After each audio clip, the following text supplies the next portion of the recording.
কাইলৈ পবিত্ৰ শিৱৰাত্ৰি উপলক্ষে এতিয়া সমগ্ৰ দেশজুৰি দেৱাদিদেৱ মহাদেৱৰ আৰাধনাৰ প্ৰস্তুতি চলিছে।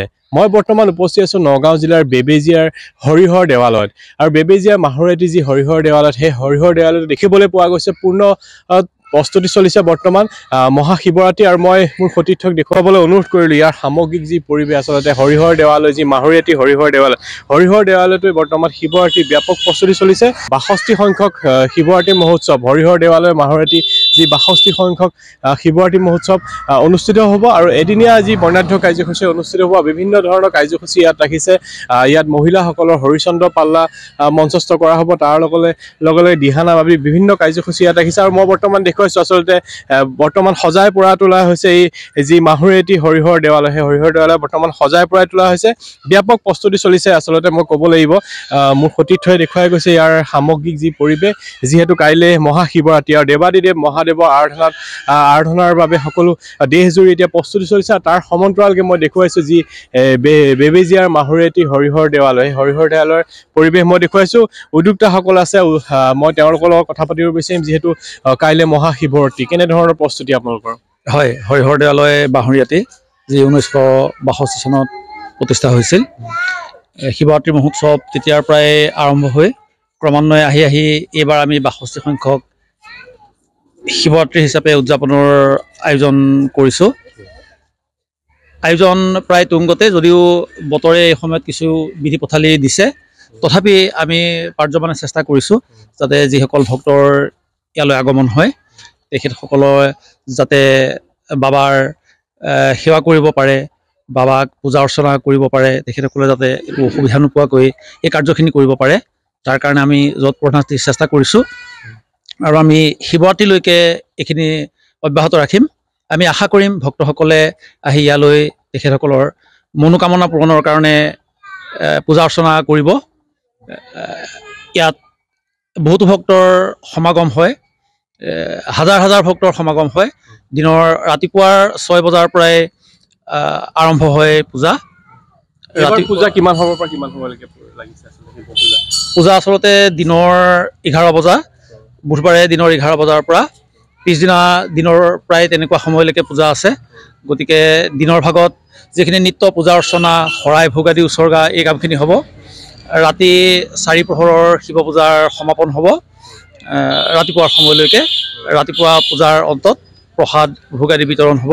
এই সকলোখিনি কাৰ্যৰ কাৰণে আমি আমাৰ পুৱা স্তব পাঠ আছে। স্তব পাঠৰ পিছতেই আমাৰ শিৱ পুৰাণ পাঠ আছে। শিৱ পুৰাণৰ পিছতে শ্ৰদ্ধাঞ্জলি অৰ্পণ কাৰ্যসূচী আছে। শ্ৰদ্ধাঞ্জলি অৰ্পণ কাৰ্যসূচীৰ পিছত জলাৰোহণ যাত্ৰা আছে। তাৰপিছত আমি ইয়াতে প্ৰসংগীয়া নাম হ'ব। সমানেই ভিতৰত পূজা অৰ্চনা চলিব শিৱৰাত্ৰিৰ বাবে। ইয়াৰ উপৰি প্ৰসংগীয়া নাম হ'ব। প্ৰসংগীয়া নামৰ পিছতে আমি দিহানামৰ এটা নামতিৰ দল নিমন্ত্ৰণ কৰিছোঁ, তেওঁলোকে দিহানাম পৰিৱেশন কৰিব। দিহানাম পৰিৱেশন কৰাৰ অন্তত শৰাই ভোগ আদি উচৰ্গা হ'ব। শৰাই ভোগ আদি উচৰ্গাৰ পিছত শৰাই ভোগ প্ৰসাদ আদি বিতৰণ হ'ব, প্ৰসাদ ভোগ আদি বিতৰণ হ'ব। সন্ধ্যা আৰতি হ'ব। নিশালৈ হৰিচন্দ্ৰ পালা মহিলা শিল্পীসকলৰ দ্বাৰা মঞ্চস্থ কৰা হ'ব। তেখেতসকল শ্ৰী শ্ৰী কৰচুং সত্ৰৰ পৰা আহিব। আমি আশা কৰিম এই সকলো কাৰ্যসূচীতে ৰাইজে সহায় সহযোগিতা আগবঢ়াব। প্ৰস্তুতি কেনেকুৱা চলিছে বৰ্তমান? প্ৰস্তুতি পূৰ্ণোদ্যমে আমি চলাই আছোঁ।